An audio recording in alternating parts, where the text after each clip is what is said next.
Hello, my name's Griff Rhys Jones, and apart from many of the things that I do, one of the things that I'm very honoured have been appointed to be is president of the Victorian Society. I'm honoured because it's an institution, a foundation that has done an enormous amount to help awareness and to preserve and save some of our great Victorian heritage. They've saved countless buildings. They've done an enormous amount to educate people and understand about these great Victorian architects that we were blessed with, who created things like St Pancras and St George's Hall in Liverpool, and a lot of wonderful seaside architecture across Britain. It's slightly amazing to me to find myself standing in the lobby of what is obviously a prime example of rather beautiful, rather inspiring Victorian architecture in a terrible, derelict state. I don't have to exaggerate anything here. I can see behind me, I can see wood frames holding the place up.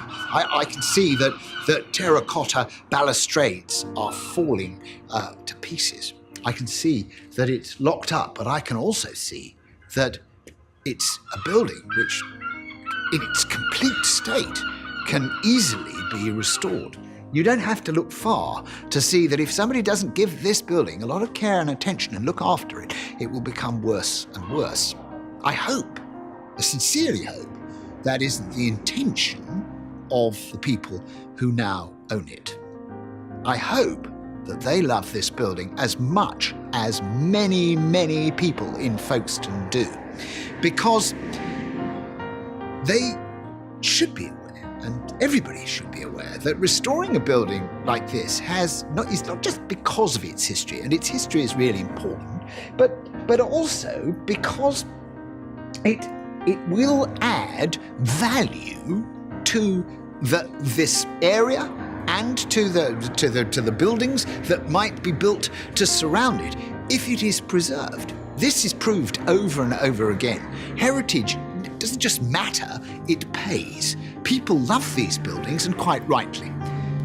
All across Britain, during the Victorian period, the working people of Britain suddenly exploded out of our new industrial cities and were let free to besport themselves in the seaside. This was because the Victorians, not as unenlightened as some people in the 1920s like to think, the Victorians really believed in reform, and they introduced bank holiday acts. They said, if you are working full-time in a job, you should have holidays. It was to places like Folkestone that people came for their holidays, and these sort of buildings were built in order to provide them with entertaining facilities. This is what this pavilion is about. It was a magnificent tea room, it had shops here, and it was built low into the ground in order to allow the houses on each side of it to retain the wonderful sea light.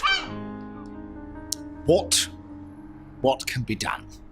I mean, how can anybody do anything to help or interfere? Well, the truth is that we can. The truth is that people have power and they need to use it. The council is being asked to give planning permission to redevelop this site. 2 car parks on either side, and the council has to give the go-ahead. I am urging the council to think very hard about allowing big changes to this site, or change of use, or anything which constitutes the idea that it would make a useful, say, underground car park. That would be a very, very grave dereliction of duty. The Victorian Society, English Heritage, a number of experts have pointed out that this is unique.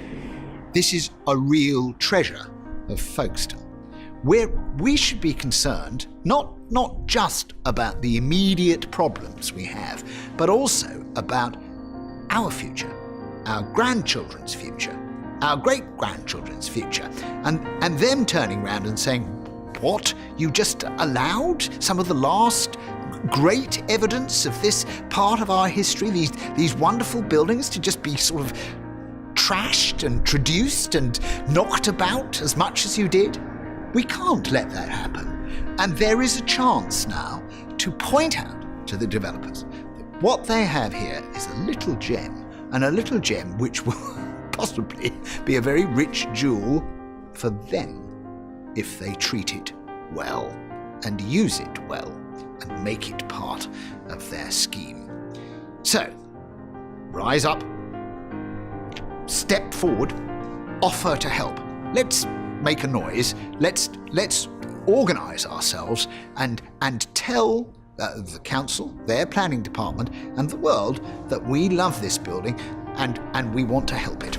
That will make a significant difference. What might also make a difference is if you have a few spare bob, give the people who are doing all this hard work to support this building your financial support so that they can pay for the right lawyers, pay for the right people to come in to argue their case. If we want to save this building, that's what we have to do.